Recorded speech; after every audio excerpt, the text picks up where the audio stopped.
Hello people of the web and welcome back to Creators Thoughts. This week I want to talk about streaming goals and views on the possibility of growing and even discuss what it would take for me to go full time. I've been streaming for over 2 years and have had plenty of people ask if I want to go full time. It's a goal a lot of streamers have, and honestly it's a huge question with so many factors to discuss. In order to go full time, everyone should have a minimum threshold that they would want before they take the plunge. How high that threshold is will depend on your financial situation, health, personal commitments, etc.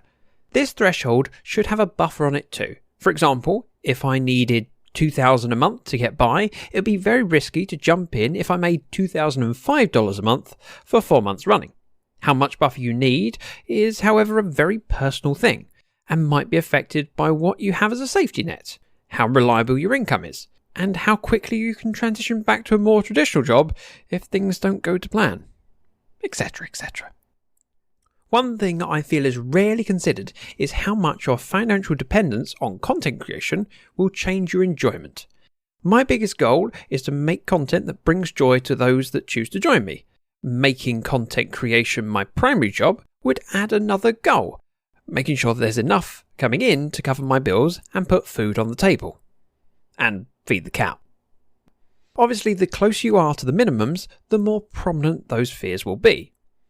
Because of where I live, my minimum thresholds would have to be a significant amount to cover my mortgage and household bills. Then, because I'm a natural worrier, I'd need a significant buffer as well, so that I didn't stress out all day, every day. I'm not big enough yet, far from, unless my financial situation changes dramatically. How much can I sue McDonald's for? The coffee being too hot. Or maybe I should contact that lawyer about my rich Nigerian uncle. Failing a windfall, I'd need to grow my community. Growth is a subject I've touched on before. I'm very fortunate to have an audience when many excellent creators aren't so lucky.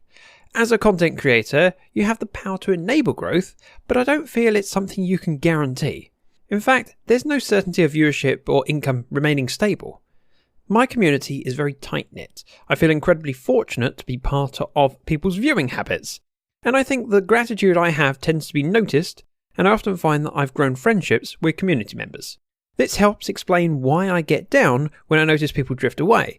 However, having a closer bond does mean that community members tend to stick around. The rate in which new people join varies, but when they do join, they typically see how awesome the community is and are more likely to remain. The obvious thing to do is to rope more people in so they can fall in love with the community. One way of doing this is by increasing the amount of content you produce or expanding to more platforms.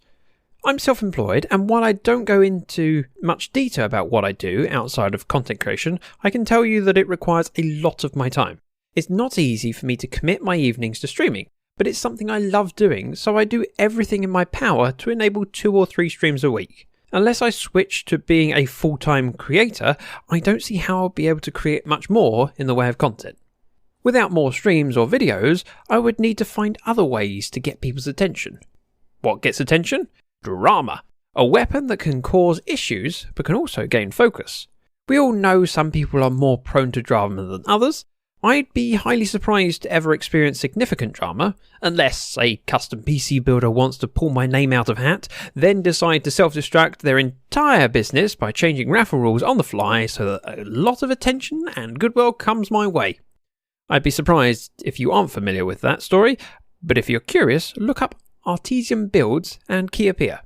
I could try and gain a massive partnership deal, be featured on billboards or news articles, but I'm faceless, so that's tricky. And honestly, if I partner with a company, it's important that A, I honestly believe in the company, and B, we can both provide good value for the other side of the partnership. How about networking? Well, I'm less socially awkward than I used to be, but I'm selective over who I want to stream with the other major factor is finding the time.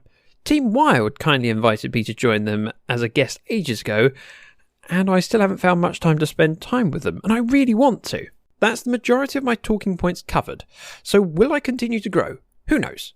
I never expected I would get to the point I'm at now, and for that I'm very grateful. I hope to see the community continue to grow, but recognise I'm not in an ideal position to maximise my growth. I love what I'm doing and plan to continue as long as I can. Finishing a stream knowing that someone has enjoyed my company brings me great joy. Would I go full time?